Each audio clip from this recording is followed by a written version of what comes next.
गुजरात चुनाव के नतीजों से गदगद हुए समाजवादी पार्टी सुप्रीमो।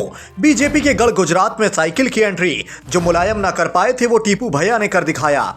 चाचा भतीजा के आगे निकला बीजेपी का दम। मुलायम सिंह यादव की बहू डिंपल यादव की जीत पहले से ही तय थी, क्योंकि चाचा जो साथ थे।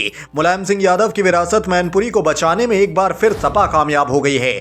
मैनपुरी लोकसभा उपचुनाव में सपा ने रिकॉर्ड जीत हासिल की है। डिंपल यादव ने बीजेपी के रघुराज शाक्य को 2,88,000 के अधिक अंतर से बुरी तरह शिकस्त दी है।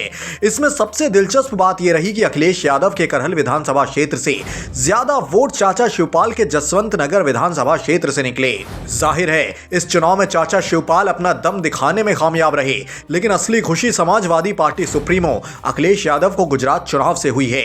जी हां, मैनपुरी लोकसभा सीट से सपा उम्मीदवार डिंपल यादव को तो जीतना ही था और वो हुआ भी, लेकिन सबसे दिलचस्प बात यह रही कि सपा ने प्रधानमंत्री के गृह राज्य गुजरात में अपना खाता खोल दिया और पोरबंदर के कुटनिया विधानसभा सीट से सपा के उम्मीदवार कांधल भाई जडेजा ने 26,000 से ज्यादा वोटों के साथ जीत दर्ज की है।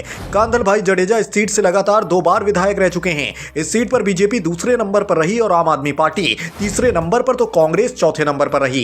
कांधल भाई जडेजा गुजरात के लेडी डॉन संतोखबेन सरमन भाई जडेजा के बेटे हैं। सपा ने उन्हें पोरबंदर की कुटियाना सीट से टिकट दिया था। वो 2012 से 2017 तक राष्ट्रवादी कांग्रेस पार्टी के टिकट पर इस सीट से चुनाव जीत चुके हैं। इस बार गुजरात चुनाव से पहले ही वो समाजवादी पार्टी में शामिल हो गए थे।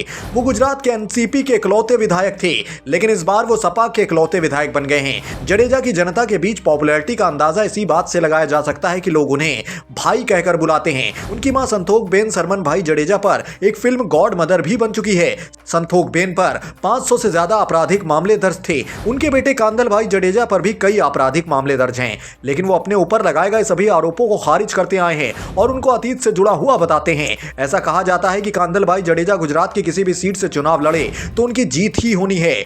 इससे उनके दबदबे का साफ साफ पता लगाया जा सकता है। कांधल भाई जडेजा की इस जीत के साथ ही समाजवादी पार्टी ने गुजरात में अपना खाता खोल लिया है। सपा प्रमुख अखिलेश यादव के लिए कुल मिलाकर चुनाव नतीजों का दिन अच्छा रहा। ऐसा इसलिए क्योंकि मैनपुरी सीट पर हुए उपचुनाव में डिंपल यादव ने प्रचंड जीत हासिल की।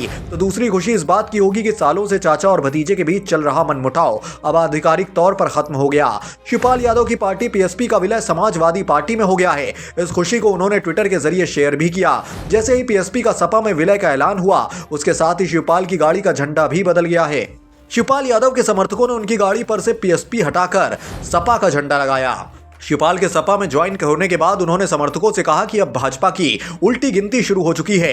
उन्होंने कहा कि चाचा और भतीजे के एक साथ आने से हो सकता है कि 2024 से पहले ही प्रदेश से भाजपा का सफाया हो जाए। आपको बता दें कि लोकसभा उपचुनाव में डिंपल के उम्मीदवार बनते ही शिवपाल सिंह यादव उनके लिए प्रचार करने लगे थे। अखिलेश यादव और शिवपाल सिंह यादव ने एक साथ कई जनसभाएं की थी। इससे पहले शिवपाल यादव ने वोटर्स को धन्यवाद देते हुए ट्वीट में लिखा था कि मैनपुरी संसदीय क्षेत्र के मतदाताओं से मिले आशीर्वाद, स्नेह और अपार जन समर्थन के लिए सम्मानित जनता, शुभ चिंतकों, मित्रों और कर्मठ कार्यकर्ताओं का हृदय से आभार। जसवंत नगर की सम्मानित जनता द्वारा श्रीमती डिंपल यादव को दिए गए आशीर्वाद के लिए जसवंत नगर वासियों का सहृदय धन्यवाद। बता दें कि मैनपुरी लोकसभा सीट को समाजवादी पार्टी अध्यक्ष अखिलेश यादव की प्रतिष्ठा से जोड़कर देखा जा रहा था, क्योंकि इससे पहले हुए लोकसभा उपचुनावों में रामपुर और आजमगढ़ सीट पर समाजवादी पार्टी की हार हुई थी और बीजेपी की जीत हुई थी। इसी कारण मैनपुरी, जिसे समाजवादी पार्टी का गढ़ माना जाता था, इससे बचाना समाजवादी पार्टी की साख के लिए बेहद जरूरी माना जा रहा था। नेशनल न्यूज नाउ के लिए सूरज वर्मा की रिपोर्ट।